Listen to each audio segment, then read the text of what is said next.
I do find it interesting, always do. I find it interesting of the interactions that I have with people that hear me or that come across me somehow or some way. And I'm not really sure where to begin because I really have a lot that I want to discuss in this time with you because there are so many subjects that have been going on since last week until this point in time. But I'll begin with building off of where last week sort of ended in where it was going, which is to the idea of the constriction and the constraint upon the conscience. And one of the ideas or one of the thoughts that I like to get across is constricting or constraining the conversation's thoughts and feelings um, for or in tribute to or in dedication to an invisible entity. And the way that I like to put this is the invisible entity wants visible action as a show of affection. Does that make sense logically?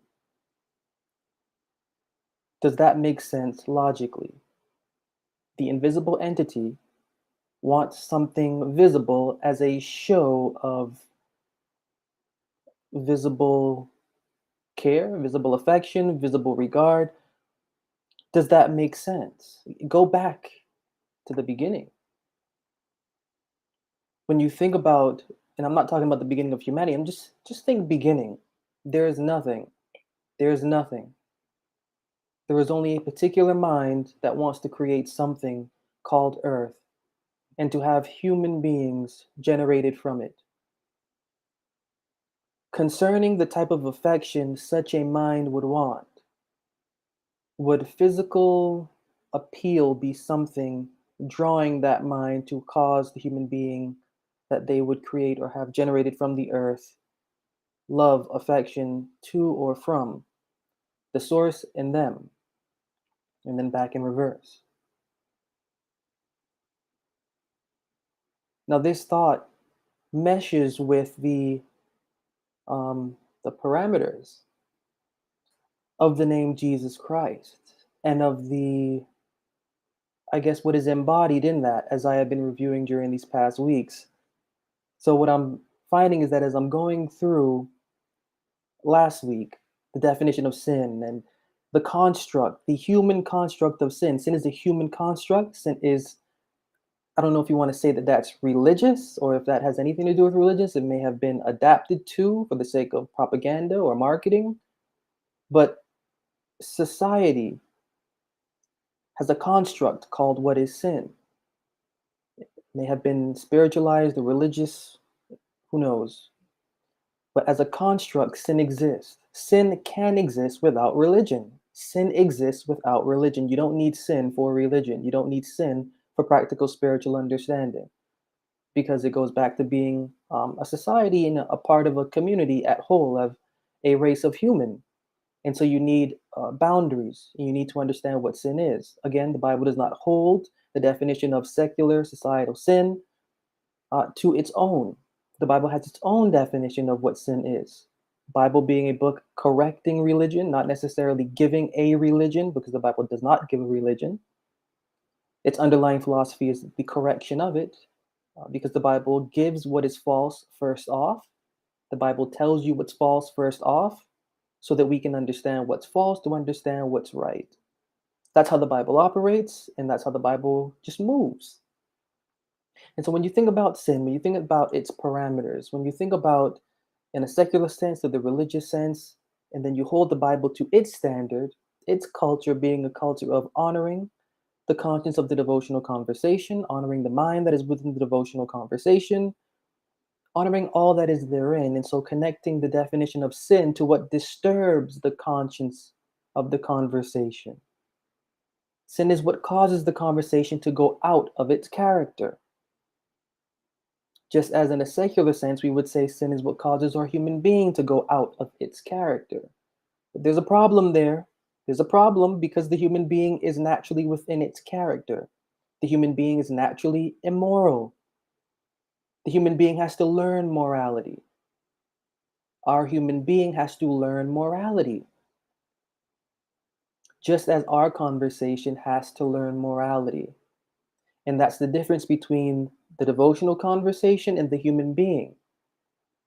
The human being has to learn morality and the constraint put on it, but the conversation, or maybe there isn't that much of a difference. The conversation inherits, just as the human being inherits, definitions of morality. Whether we're getting our morality from our parent, whether we're getting our definition of morality from society, whether we are getting our definition of morality from within ourselves, or whether our devotional conversation is getting it from society, whether our devotional conversation is getting its definition of morality from mother and father, meaning spiritual upbringing, pastor in church, or whether our devotional conversation is getting its definition of morality from what is within it, there has to be a level of growth. And the morality of one is not the morality of other. When I'm saying the morality of one, the morality of other, the morality of the intended devotional conversation is not the morality of the imputed devotional conversation. What that means is that when we enter into the religious world, as our conversation is conceived therein, our conversation is given a mindset to adopt. And for some weird reason, it is difficult to break that mindset. Everything is supernatural, everything is phenomenal, everything is fantastic. Yet the Bible wants to break that. The Bible wants to break that. Because so long as we remain enslaved to that, our human being remains enslaved to what that ideal perception gives. And so our human being works with our devotional body, though we may not realize it. And that working is what conducts the energy flowing out of us to others. And so, as I'm talking about the definition of sin, as I'm talking about the difference between the societal constraint and the definition that is within the scriptures, what stood out to me is something I heard where if you look good and you feel good, then you do good. If you look good and you feel good, you do good. That's the idea. The idea has nothing to do with the actual character within the conversation or the human being. It's all about feeling. And so if you can feel good doing the routine, and if you look good doing the routine, you're going to continue doing the routine because the look is appealing and the feeling is appealing. That's exactly what the woman in the garden saw. That the tree was good for food, pleasant to the eyes, and one to make one wise. And we act like that's something we don't get what that means, but we do. We live it every single day, and especially for the concept of religion, because what that woman found out was the concept of religion. That tree was the prototype. That tree was the prototype blueprint that was created from chapter 1 of the book of Genesis and placed into the center of that terrain in Genesis chapter 2. That woman found out religion, that it was pleasant to the eyes, that it was good for food, and that was well to make one wise. This is the definition of religion. The woman found it, shared it, and the curse lived on ever since to those associated to Adam. This is what our conversation and the entire theme of the Bible is about. It is about justification from what Adam uncovered. Justification or cleansing from what Adam uncovered. And that in particular, that thought in particular, it bleeds into the subject of Jesus Christ. It bleeds into the subject of Jesus Christ because here you have a phenomenal agent whose blood is written of to be the cleansing thing for everything. Yet, when you actually look at what's going on there, the two sides, as I brought out in that presentation yesterday, the two sides of the story is the prophet from Galilee and then the mythical entity, The prophet from Galilee is a prophet in and of his own. This is not a mythical thing. I am as mythical as the prophet from Galilee, and I am far from mythical.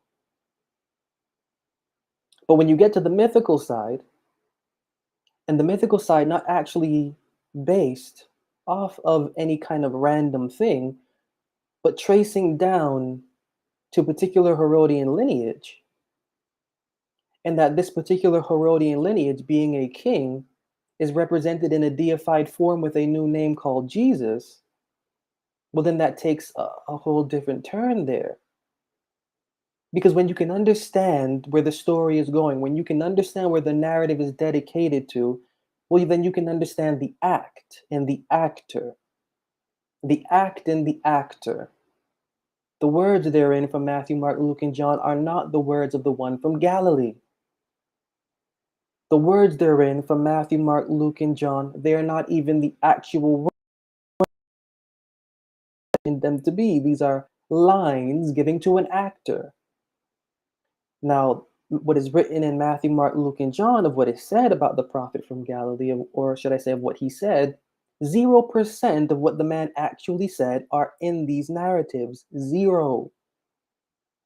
And as I said yesterday, or as I said when I published yesterday, less than 10% of not what the man said, but of what he would have meant by what he said is in there.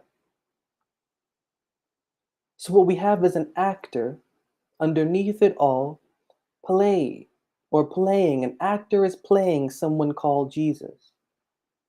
This actor, without a shadow of a doubt, the foundation of it, and somebody asked me a really interesting question yesterday of if the entire scheme, if the entire thing is just falling back down to this king, and that's a very interesting question. The origin of it all, the origin of it all from the research that I've conducted, the origin of it all falls back to this king. Now, what happened to the original character, how it got transformed and mutated and such, who knows? That's not the business of the original narrative. The business of the original narrative is in deifying a king. And so when we're reading these narratives and when we're understanding where these things are leading to and where they come from, well, that changes things a lot. That changes things so much because now the definition of what we are reading and what we are coming across, well, it has to be elevated. No more can we believe that the Son of Man gave himself for a ransom to many, because that's not true, and it never was. We know that it never was because that's not the theme from Genesis to Malachi. The dying and rising, the 3 days, the walking on water, the wine, the virgin birth, like none of this is actually relevant to the actual individual from Genesis to Malachi. That, for example, the story of that birth originates in Egypt. The story of that birth originates in Egypt. And yet it is placed into the narrative because the author or the authors editing these manuscripts, they want to convey, according to the individual that they're writing about, the reason for being deified. And the presentation that I gave on the Son of the Highest, absolutely powerful and absolutely interesting, fascinating when you think about there are many aspects to view this character called Jesus. But when you actually look at the origin, how the Son of the Highest, how these individuals view what it means to be called God, and who, when sitting on the throne, is the one closest to God. That quote from the presentation I presented yesterday of the one in supremacy over the people, being seen as divine and having divine blood. As I was saying, this isn't something we are familiar with. And so we're looking at this as a comic book. We're looking at this as a comic book to believe. And it's fascinating because the other part of that I wanted to bring out is some time ago, Um, a woman heard me speaking. I don't know if she heard me on a radio or a podcast, but this is some time ago when I did was a guest on both radio and podcasts. I don't even know what she would have heard, but I used to give my number out, and she gave me a phone call. She actually left me a voicemail because I didn't pick it up because I didn't recognize the number. But when I heard the voicemail, I called her back, and we had a very interesting conversation about who is Jesus. And I find it absolutely interesting because every time that I do structurally go through and give the definition of the name Jesus, the name Jesus Christ, the name the Lord Jesus Christ, and the character, individuals always walk away sad, either sad or upset and hurt. And it reminds me of that scene where the rich man walked away sad because he was told that he had to give up everything that he had and to follow the poor one or the one supposedly poor. The woman, as I started, she really was curious about what I was saying. She was really curious about the philosophy that came and backed everything that I was saying, and asked so many questions to where I just plainly said what and who Jesus Christ is, according to the scriptures. And her response was, her response was, well, then we should all just go ahead and be Buddhists. We should all just go ahead and be Buddhists because this is just simply sounding like something for the mind. It's just sounding like something for the mind. And in that case, then what good is it all? What good is the blood that all of this? What good is it all? And then the frustration kicked in.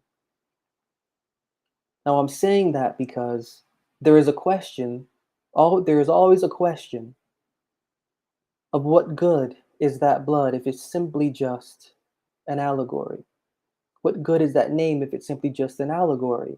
And then there's another question that comes up is, well, then when you know all of this, what do you do with it? When you know all of this, what good is Jesus anymore? And that's something that I want to talk about here with everything thus far said, is that I don't just end it, right? I don't just end it. I, many episodes that I have put forth where I explain the actual context of this term Jesus Christ and how it is used in the scriptures by the ones that are using it.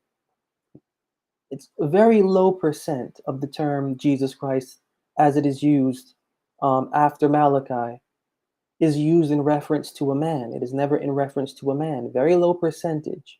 And you have to be careful about the context.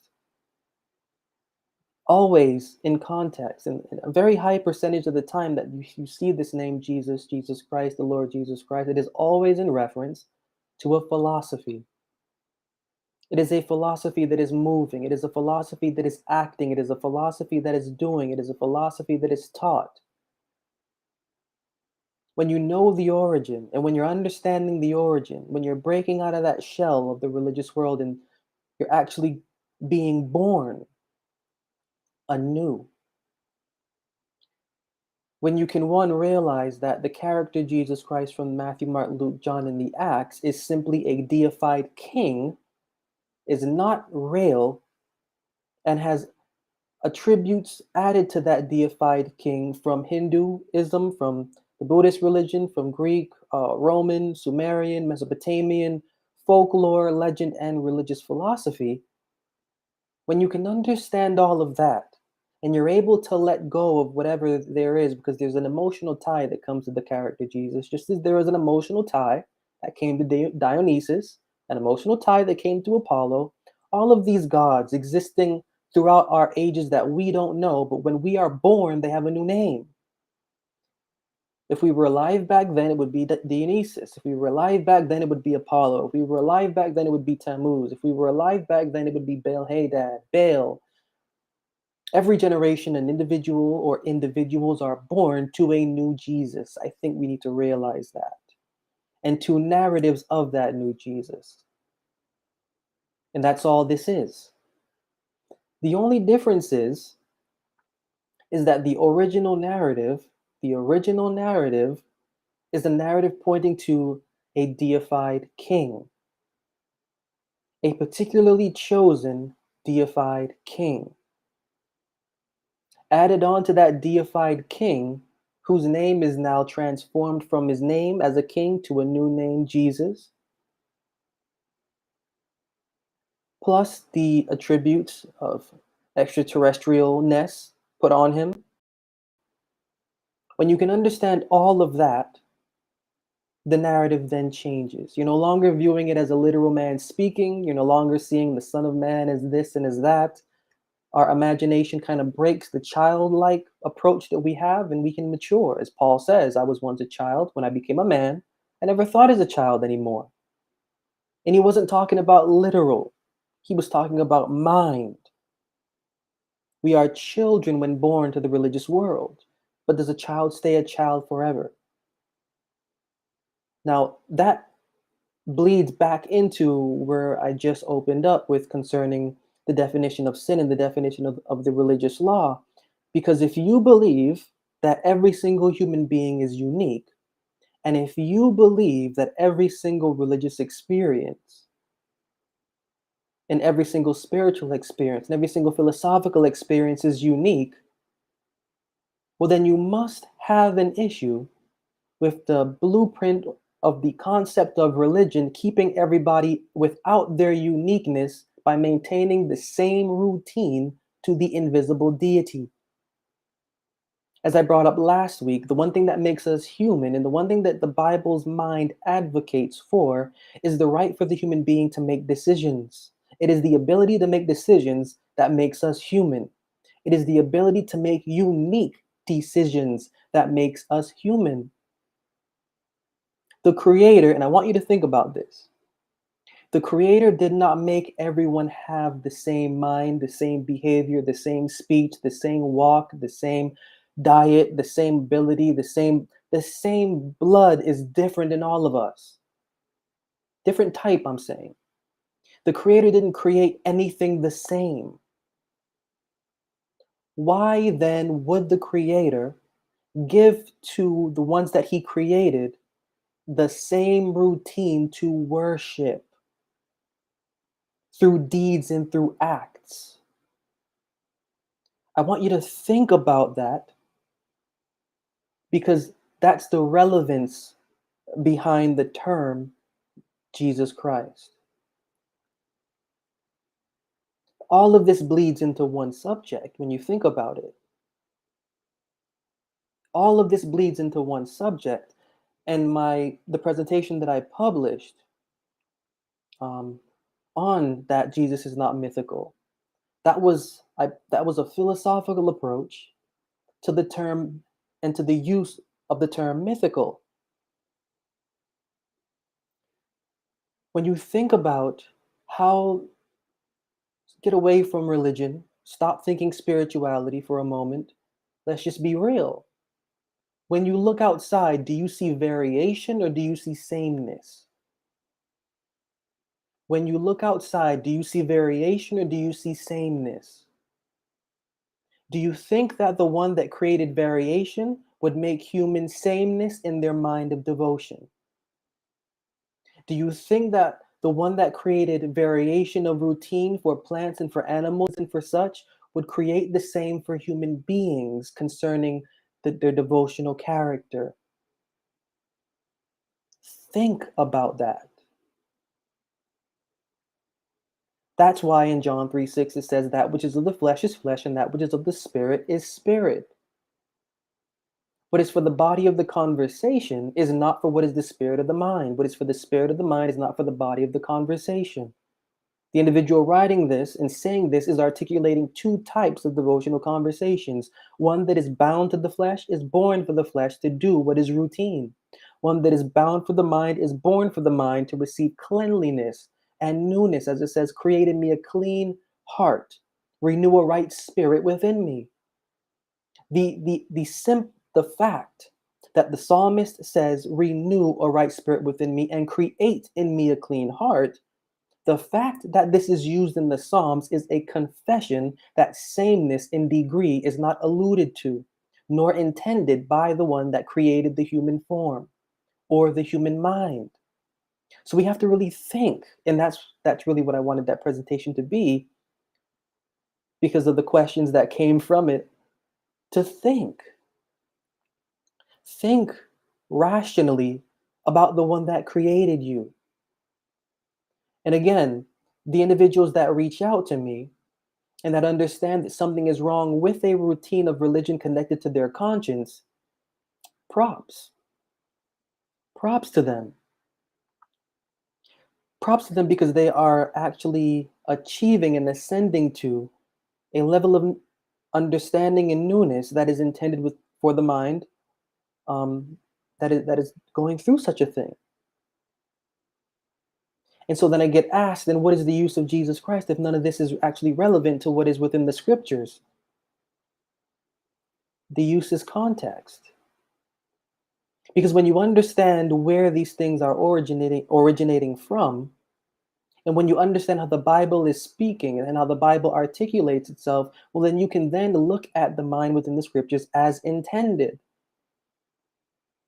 The character from Matthew, Mark, Luke, and John called Jesus is not a literal character, never was literal, never was real, never will be real, never came to come back, never will come back because he never came anywhere.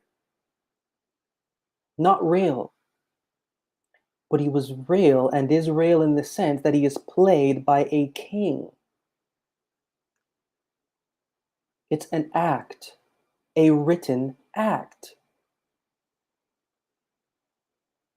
When you can understand that, and I can understand, as that woman told me, and as she said, is in her own way, how irrelevant now Jesus becomes, well, then that's still really not the case.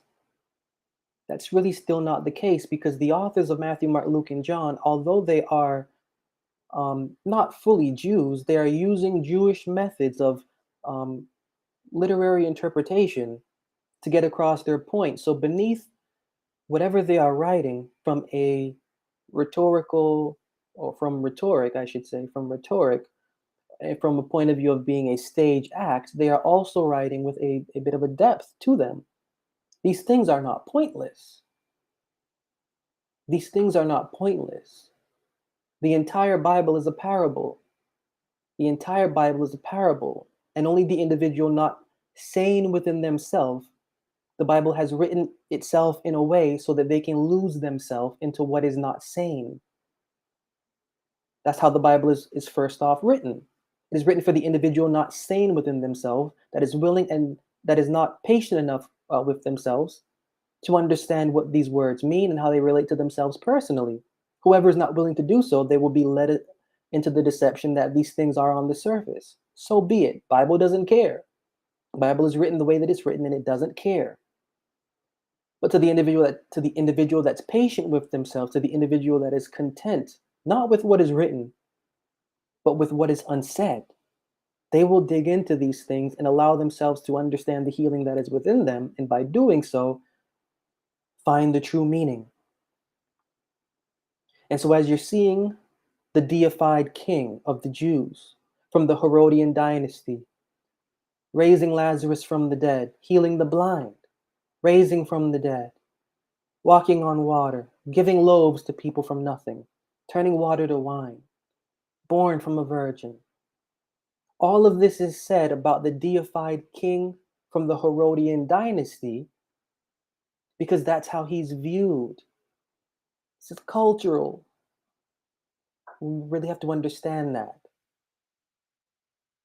And yet, although that is what it is, and although that is the fact, the authors writing these things are writing them, as with the entire Bible, to deceive those and to let those who would not be sane within themselves be led away by the deception that is what is written.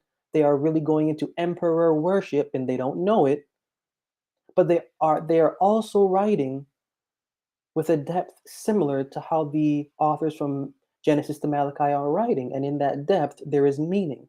And Jesus Christ, not the name of a man. Jesus Christ was not the one from Galilee. Jesus Christ is actually what the one from Galilee taught.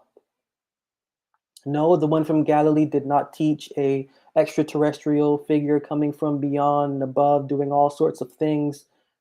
It's not. That's not what the one from Galilee taught. Jesus Christ is a name. And in the context of the scriptures in which this ought to be viewed, name means character of ministry. Jesus Christ is the name of a character of the ministry of the one from Galilee. And the name of the character of this ministry, although Jesus Christ, it is also called Emmanuel. And Emmanuel is a philosophy of the work of the living God within the inward person, both personal and devotional. That's why it says in the Psalms, create in me a clean heart and renew a right spirit within me. It doesn't say Jesus Christ saved me. It doesn't say, it doesn't, that's not Bible. Again, when I say Bible, Malachi, backward to Genesis, Genesis forwards to Malachi. This is a belief from Matthew to the Revelation concerning one of salvation through blood and this and that. That's paganry. That's the cult of Mithra. That's the cult of Dionysus. That's the cult of Apollo. That's the cult of Tammuz. That's the cult of every single Mesopotamian, Egyptian, Sumerian, Hindu. It's just a religious cult all put into one character, so that this character can be the most supreme out of all the characters that have existed. Why have they done this? Because this falls back to the king that this deified character represents. This is how they saw that king, and this is how he is to be observed and worshipped. Yet beneath it all is a philosophical concept that traces back. And I won't even say traces because Jesus Christ is what it is, but the authors using the term Emmanuel are tracing themselves back to Genesis to Malachi. And by doing so, that allows us room to figuratively understand the allegory that this term Jesus Christ points to as it may relate to what is within the scriptures. And it does. It goes back to Emmanuel. And Emmanuel, again, is not a name. Emmanuel is a philosophy of the inward work that the living God would do within the personal and the devotional conversation. And so that inward work is relevant. Why is that inward work relevant? Because when you look outside, you can see an inward work in nature. Because when you look outside, you can see an inward work in nature. It is not enough to look outside and see that this is creation God did. Anybody would be not right, not well. That's not an intelligent move to say that this is God did this because it's there. To actually penetrate into what creation is to understand the concept behind of what we are looking at. We are looking at variation, one that kills the absolute theme of religious law, which makes every individual the same in what they do. And then we are looking at essence, which again kills the routine of the religious law, because you are not constructing essence by the religious law. You are remaining the same without conscience of essence. Everything that we're seeing in creation, we are supposed to be experiencing inwardly. That's how we can know that there is a living creator. That's how we can know. And the main philosophy that explains the work going in to the human and the devotional conversation has a name called Jesus Christ. It's not the name of a man. It's not the name of a mythical character. In reality, I'm staying within the construct of the scriptures. Jesus Christ is a name pointing to Emmanuel, and Emmanuel is a name pointing to a work or a service. And that service is pointing to an act going on within, first, the devotional conversations, thoughts, and feelings, and the work therein, we translating that into the thoughts and feelings of our human being.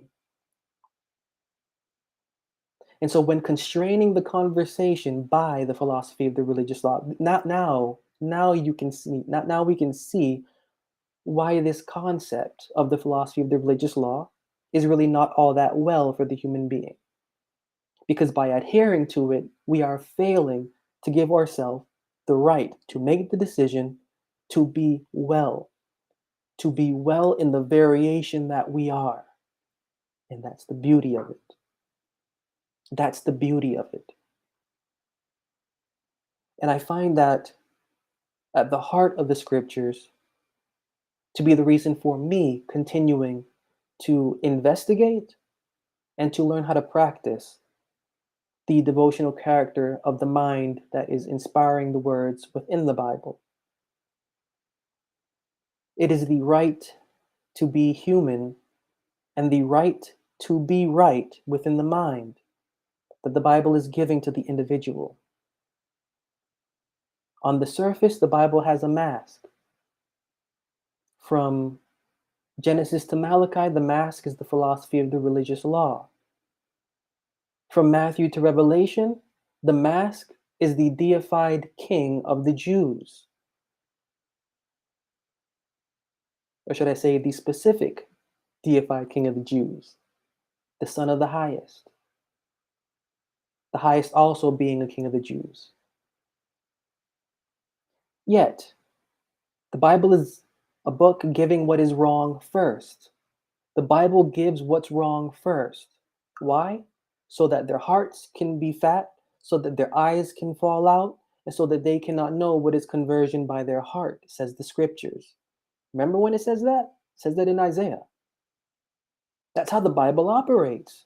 The Bible wants the individual that just wants a surface understanding from it to be lost within it and to be lost within their mind.